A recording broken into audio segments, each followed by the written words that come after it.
results, but maybe you feel stuck in a rut or you're not quite sure how to break out of it, then know that your mindset has everything to do with your chance of achieving what you want or holding you back. Now, the dilemma is most people try to make too many changes or try to make big changes, and they don't realize that they are internally hardwired to resist change, or they don't get the results that they want as fast as they want, so they give up. So, there are some unexpected ways that you can actually shift your mindset to help you get better results. And that's what I'm going to be sharing on today's live today. Now, if you have been on any of the lives, whether it's live or replay, then you know I give you a lot of content in a very short amount of time possible. So drop the word mindset in the comments, or you can send me a DM because I have some people, they don't want to join in the chat, but I do appreciate the DMs. In fact, that's one of the reasons why I'm talking about mindset today is you ask. And so I listen. So drop the word mindset in the comments and I will make sure and get you the show notes. Now, my name is Joyce Lehman, and I work with coaches and consultants to help them leverage their unique brand and message to stand out online, get more clients, and make a bigger impact without the overwhelm. And I will tell you, we run into mindset in just about everything we do every single day, whether it's having to learn a new tech platform, maybe you've got something going on in your personal life you're wanting to achieve. It doesn't matter. Your mindset, literally the 4 inches between your ears, can be your greatest obstacle. I love this content. I first learned about these concepts back in 2005 when I went through a program with the Pacific Institute. It was a 4-day program based in cognitive psychology and social learning theory. In layman's terms, we're talking performance mindset. So I'm not going to give you 4 days worth of content. I'm going to give you 3 quick tips, but I know that these will make a difference. Because you've heard that no doubt mindset, that's a big thing when it comes to achieving success. But if you're doing all the right things and you're not achieving the results, then try these 3 tips. So the very first thing is you are drawn towards what you think about. So as an example, have you ever had one of those days where you wake up late? If you happen to be driving into the office, maybe you've gotten stuck in traffic, you're thinking about a conversation that didn't go well the day before. It's like anything that could go wrong has gone wrong. It's not even 9 a.m. and your problems are multiplying by rabbits. This is actually a phenomenon called negativity bias. It means your mind is drawn more quickly, strongly, and persistently to bad things than to equivalent good things. Now, this was great years and years, thousands of years ago, coming down through evolution when you were being chased by a lion and you needed your fight or flight response to kick in. That's when negativity bias literally would save you. Now, the problem is today, that lion or that bear, it's your cell phone, it's a meeting. Sometimes it could be a family member, your significant other. These are the things that come into play with negativity bias, and it has a huge impact over our lives. So that same thing that kept us safe through years of evolution, it can impact everything, including your relationships. All right. So keep in mind your hardwired fight or flight response, that immediate kicking in, that leads to negativity bias. Now, interesting statistic. Did you know the ratio of positive to negative thoughts is 9-1? I mean, I've seen research that says anywhere from 65% of our thoughts are negative. All you have to do is start scrolling on social media or you turn on the television. And what do you see within media, depending on who you follow, what you listen to, or maybe, you only go to the fun pages, which is great, or the fun profiles. But there's so much out there that we don't realize how it impacts us. And as I said, this doesn't matter if it's something you're looking to accomplish in your personal life or something you're looking to accomplish in business. Your mindset is the difference in whether you achieve the results that you want or you don't. So that first mindset piece is you're drawn towards what you think about. As an example, anybody who plays golf, they know that if they're on a hole and they see water and they think water, there's a very good chance their ball is going to go into the water. Same thing if it's sand. I track cars as a hobby. In fact, professional race car drivers are taught this. I'm not a professional, but I still go at high speeds on tracks. But it's like if there is an issue with your car, you are taught to focus on where you want the car to go. If you focus on a wall, there is a really good shot that your car is going to go into the wall. Another easy example, if you have kids, if you have siblings, maybe you remember this, or if you've ever taught somebody how to ride a bike and you put them on the bike and you give them a shove and you see a rock in the road and you yell, "Don't hit the rock." What do you think they do? They smack right into it. Even though you're telling them don't hit it, we're drawn towards your mind, your subconscious mind. We're drawn towards what we think about. So that's why when it comes to shifting your mindset, knowing when you get on subconscious autopilot, and guess what? We are on it 95% of the time in our daily lives. It is so important. So with this, what I want you to consider is when you're wanting to make a change. As I said, it can be business, it can be personal, it doesn't matter. When you're looking to make a change, then become aware of what those rocks, those proverbial rocks are. You want to make sure that you consciously, 5% of what we do is conscious. The rest is subconscious. And then, of course, there's creative subconscious, but I've only got about 20 minutes, so we don't have time to get into that. But this is where consciously think you can see the rock and you can acknowledge the rock, but goal setting goes to you've got to think past the rock, because the rock ends up being negativity bias. It's that fight or flight. It's we get stressed and one thing happens and the other thing happens. It doesn't go right. And then, as you know, you've got all these things that are happening on a bad day that continually go wrong. So yes, when you are learning something new in your business, as an example, I have a lot of clients, they hate tech. It terrifies them, or the fact they've got to get out like this and go live, even if it's a quick reel. It's all these things that when you're trying to learn something new, you're pushing a comfort zone. Your brain does not, it doesn't like it. Your subconscious doesn't like it because that's not our normal. That's not our creative job, our creative subconscious job. It's like, this is your normal, how you know yourself to be. Also keep in mind too is how neural pathways work in the brain is when you think about something for 15 to 20 seconds, you start to create new neural pathways. You've heard it takes 21 days to create a new habit. Guess what? Actual research shows it takes about 67 days to create a new habit. However, when you start thinking positive, negative, even limiting for 15 to 20 seconds, you start to store those things in your long-term memory.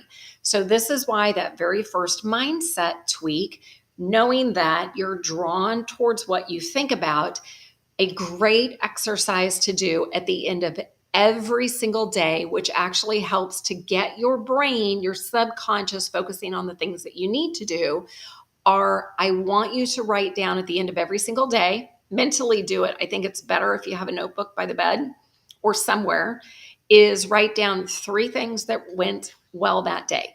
These don't have to be amazing things, 3 things that went well, because what you're doing is you're helping to program your subconscious. The goal is to override that fight or flight, that negativity bias that could have you going the wrong direction. Another thing that you can try is even when things are completely going wrong, totally wrong, if you can stop for a minute and go, okay, is there a lesson to be learned? Is there anything good in the situation? Or even if it's, you know, you're going to get through it. And as someone who has lost my mom, my dad, I lost them in 2006 and 2008. I lost my world championship horse in a barn fire on Christmas night, 2012. I'd had her for 22 years, showed for 11. That put me into post-traumatic stress. I also had a very healthy brother pass away unexpectedly, code in front of me in the ER back in 2020. So I have, think about the things, and it doesn't necessarily have to be trauma, but there are things that you go through, and especially if it's grief. Grief is a totally different animal.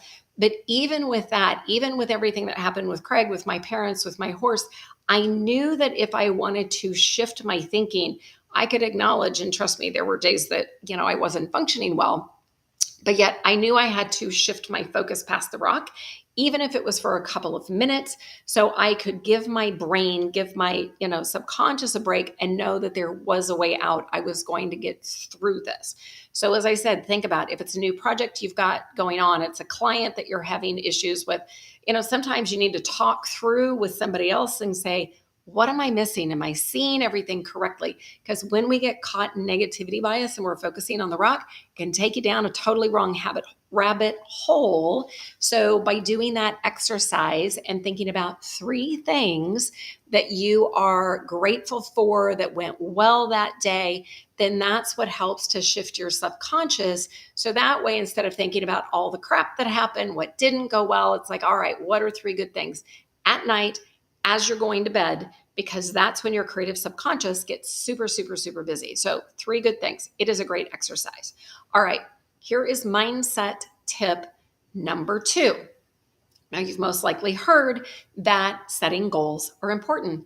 Absolutely, they are. But what you may not have heard of is how your reticular activating system, I call it your RAS, RAS for short, how your RAS can actually help you achieve your goals. So if you're not familiar with your RAS, it's actually located in the central cortex of your brain. It acts like a filter on your subconscious. So as an example, we have millions of bits of information flying through our brain every second. Can you tell I'm excited about this? Like I said, I went through this in 2005. I started facilitating this information in 2007. I love mindset stuff. All right. So when it comes to your RAS, think about your RAS like a search tool. So when something becomes important, one of the great examples when I was working with clients and teaching networking, my second book is about strategic networking, I would say focus on a specific person, a company, a bit of information that you need. So your RAS, we always focus on, it's like threats. Your RAS recognizes threats, but it also recognizes the good stuff. So how to use your RAS to recognize the good stuff is when you get very clear and specific about person, information, resource, whatever that is. Your RAS acts like a keyword search in Google, and it's like, boop, there it is. And you will start to see this information everywhere. Now, what I will stress here, that is not law of attraction. You know how they say that you think about getting a perfect parking spot and woof, the parking spot shows up? That's not what it is. It is your subconscious mind, because suddenly the information that you have said out of all these millions of bits is super important, and you need to focus on that. So what happens is your reticular activating system actually sees it. Your mental filter will see it. So if you want to get a great parking spot, well, guess what? You're now setting that as a goal. So then you start to notice tail lights. You start to notice people walking across parking lots. It becomes important. Same example. The last time you bought a car, you drove it off the lot. Did you start to notice your car everywhere in that color? Before you bought the car and you signed the papers, you probably didn't notice it. But now that you have it, it's like, there's my car. There's my car. It's the same thing. So part of this with your RAS, you can use this when you set goals. So it's a matter of you set the goal and then let your RAS go to work. As I said, information, resources, people, your RAS is what's going to help you more easily accomplish the goals. But you've got to let your RAS go to work. So this is why it's super important to become aware. It's like, think about what you think about in that process, because your RAS is one of those things that can help you in such a huge way. So part of it is like building a mental muscle. If you want to build a mental muscle with your 𝗧, then as an example, if I said spot a yellow SUV, right now you might be thinking, who the heck would ever buy a yellow SUV? But if I tell you, go look for a yellow SUV or a purple SUV, then your 𝗧, if that's important, you're going to start to notice it. So pick one thing. As I said, this is a mental muscle, and I want you to start, developing it. So think about something related to work. Is there a person you need to connect with? Is there a piece of information you need? A resource that you need. And it's not about saying, I need this resource or I want to meet this person. And then you put a ton of effort into it. It's like write it down and get clear and specific about it. And then just let it go and let your 𝗧 go to work to spot the information. All right. So that's the first part of using your 𝗧. Now, to help you achieve bolder goals, the other piece of the goals process is when you set a new goal, going back to you've got conscious, 5% of the time you're operating on conscious, subconscious, 95% of the time, creative subconscious, this is how we know ourselves to be, it's our normal. So when you go to set new goals, then what's happening is you are internally pushing a comfort zone. And with that, your subconscious job is to maintain sanity. This is how you know yourself to be. It's like a climate control on a thermostat. You think you're in control, but you're not. So recognize that when you start to set new goals, that means change is going to happen, and it's most likely going to feel really awkward. So as long as you are aware of this process and what your own brain can do to sabotage you, or how your brain can serve you to achieve your goals, it's going to make it so much easier. All right, your third tip, how to change how you think. It's not necessarily what you think, it's how you think. As I said, we're internally hardwired to resist change. This is what kept us safe through thousands and thousands of years of evolution, because when we made tremendous change, then that was a good chance you were going to get eaten by a lion or a bear. So the brain doesn't do that. All right. So then what happens when it comes down to you set a goal? We also recognize that there are beliefs. These are long-standing beliefs that can get in the way and sabotage us that we don't even realize that we have. Now, I've spoken at TEDx. I did that back in 2013 on comfort zones of all things, but I found a TEDx talk by Kelly McGonigal. Highly suggest that you look this up. It was enlightening. It was hilarious, but it was about stress. Now, I want to make sure I get this right. I have notes, but I want to read this. All right. So she shared a study that they tracked 30,000 adults in the US for 8 years. And they asked 2 questions. So how much stress have you experienced in the last year? This was the first question. How much stress have you experienced in the last year? And then question number 2, do you believe that stress is harmful for your health? And then they track the results. So on a side note, think about all the stress that everyone has been under for the last 2.5 years. It's so much more stress than what any of us could ever imagine, not just individually, but collectively, which can impact negativity bias. It can also get into your beliefs and all of that. All right. So get this statistic. People who experienced a lot of stress in the previous year had a 43% increased risk of dying. But, and this is a big but only it was true for people who believed that stress was harmful for their health. Do you understand that?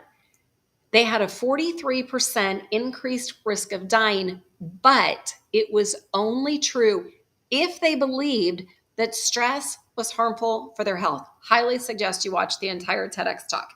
So people who experienced a lot of stress but did not believe it was harmful for their health were less likely to die. In fact, they had a lower risk of dying than anybody else in the study. And remember, there were 30,000 people who went through the study. That's crazy to think about the power of beliefs. And that's not the only one. I love Dr. Bruce Lipton, the biology of belief and the study of epigenetics and all the things that he did, when they were finding out in research is like the placebo effect in medication is almost as strong as the drug itself when people believed.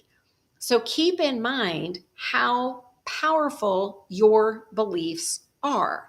And a conversation I was having yesterday, and we were talking about beliefs that we had created at some point in our life. There was some experience, whether we went through it, somebody said something to us, but these long held beliefs, as far as what we've had, that are absolutely impacting how we respond to things today. So something that happened when you were a kid is how you respond because it's a belief, and it's whether you recognize that you have a limiting, sometimes it's negative, a lot of times it's just a limiting belief.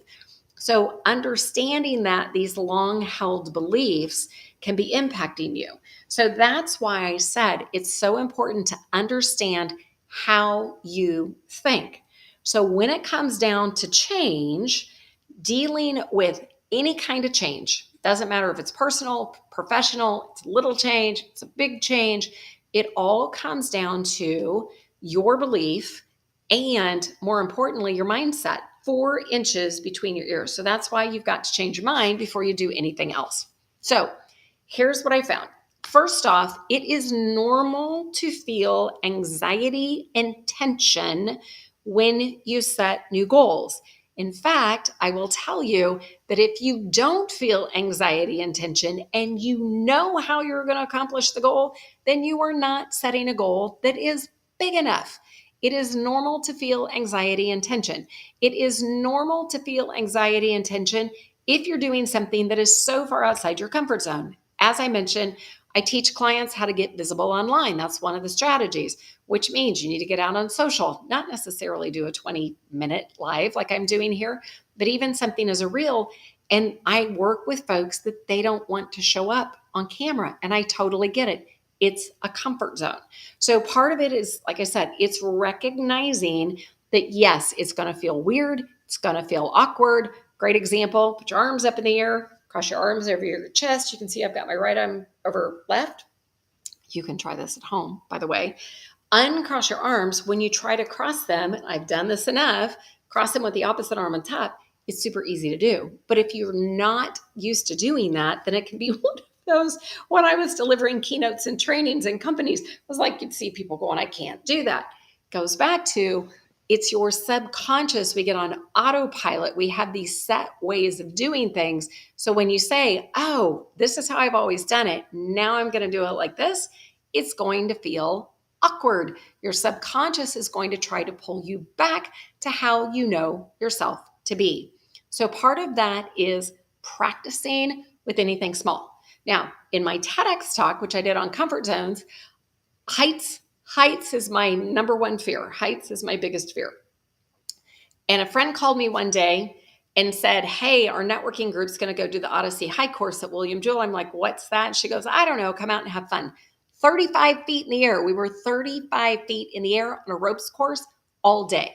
The reason I did it, terrified as I was, is I knew if I could accomplish that, then other things, the small things, wouldn't be as big of a deal. As an example, brush your teeth. If you're right-handed, brush your teeth with the opposite hand. It's going to feel weird, but it's helping you to intentionally push a comfort zone.